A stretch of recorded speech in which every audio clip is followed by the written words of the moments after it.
Tonight's top story, our own Berkeley Breen talked to the local doctor who just hours ago was in Haiti. Berkeley joins us live from the Rochester airport. Berkeley? And Patty knows what these aftershocks are like because the doctor and his team told us that they survived another earthquake while they were in Haiti Thursday night. And he says they quickly learned what they're calling the 4-second rule, which is if it starts shaking and you're in a building, you have 4 seconds to get out, and that's what they did. One of those donated airplanes, those corporate jets from Constellation Brands, arrived back here in Rochester just a couple of hours ago. Dr. Ralph Panino from Rochester General Hospital returned after dropping off 3,000 pounds of medical supplies. He took video when he was in Haiti, and he was in a town north of Port-au-Prince, a town which has about 90% of its buildings destroyed. People, as you can see in this video, are living in refugee camps in the middle of streets. They're afraid, if they have a place to live in, they're afraid to be inside. He showed us the church and the school that was crushed, and they're worried that 500 children, priests, and nuns are buried underneath. And while they left a team of surgeons and supplies in Haiti, the planes did not come back empty. In fact, they brought back 8 Haitians to this country. This was at the courtesy also of Constellation and the pilots. The pilots had suggested why fly back with an empty plane. If there's anybody that needs to get out, we'll be happy to take them out. Where are they now?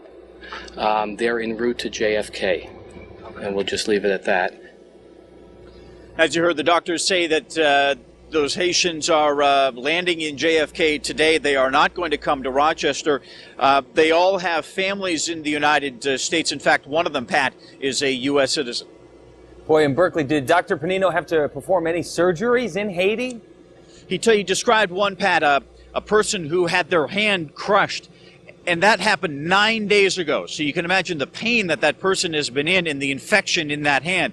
We should say that Dr. Panino went there as part of his organization called InterVol, which was collecting these medical supplies for years, and that's what they were able to leave there. And InterVol is associated with Rochester General Hospital, where he is a doctor. Incredible story. Local people pitching in. Berkeley Breen, thanks for that report from the Rochester airport. Emotional trip for these volunteers we're hearing.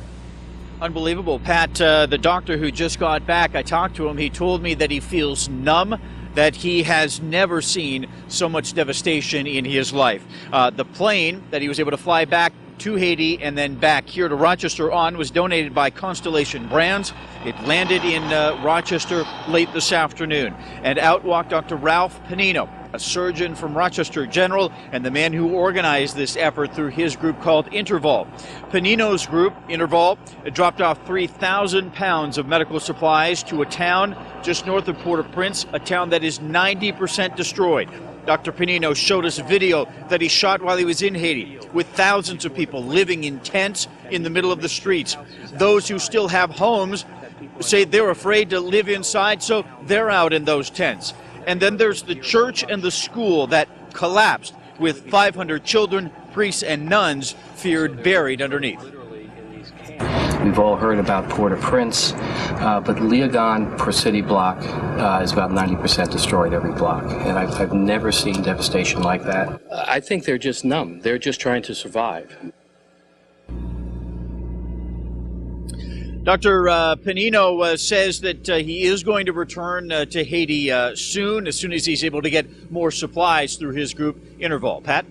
And Berkeley, what can you tell us about some of those Haitians that came back on one of the Constellation jets? Right, it's an interesting story. One of the pilots said, we really shouldn't come back with an empty plane. So they put out a call to people that might want to join them, who were able to join them, and they were able to bring back 8 Haitians back into this country. They flew into JFK, and they're going to stay in the New York City area. A lot of them have connections to families here in the United States. One is a U.S. citizen. Some are children. One was badly injured, so they felt good about at least being able to get some people out of that country here to the U.S. Amazing story. Berkeley Breen, live from the Rochester International Airport. Thanks for that tonight. I think they're just numb. They're just trying to survive, and the town is literally destroyed.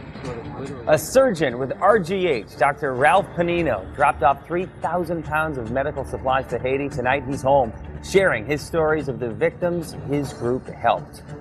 Good evening, I'm Pat McGonigal. Jen and Rich have the night off tonight. And tonight we saw just how great the need is for supplies and medical care. The Hope for Haiti Now telethon was a star-studded event, all done to help raise money for the quake victims. And local people continue to help, including volunteers just back from Haiti.